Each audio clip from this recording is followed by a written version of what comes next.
കുറച്ച് കാന്താരി ഉപ്പിലിട്ടാലോ?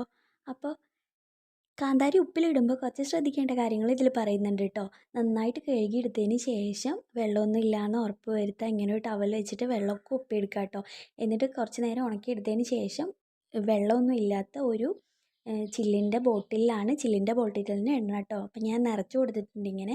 എന്നിട്ട് അതിലേക്ക് നമ്മൾ ആവശ്യത്തിന് ഉപ്പ് ആഡ് ചെയ്ത് കൊടുക്കുകയാണ് കേട്ടോ. നല്ല എരിവുണ്ടായിരുന്നതുകൊണ്ട് കുറച്ചധികം കൂടുതൽ ഉപ്പാണ് കേട്ടോ ഞാൻ ആഡ് ചെയ്ത് കൊടുത്തിട്ടുള്ളത്.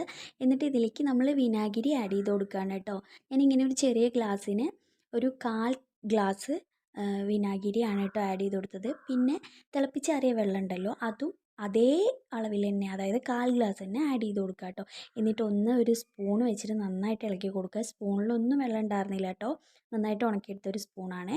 അപ്പോൾ ഇനി നന്നായിട്ടൊന്ന് കുലുക്കിയെടുക്കുക. എന്നിട്ട് ഒരാഴ്ച കഴിയുമ്പോൾ തന്നെ ഇത് നന്നായിട്ട് സെറ്റ് ആയിട്ടുണ്ടാവും കേട്ടോ. അപ്പോൾ എല്ലാവരും ട്രൈ ചെയ്ത് നോക്കൂ. Thanks for watching. Bye bye.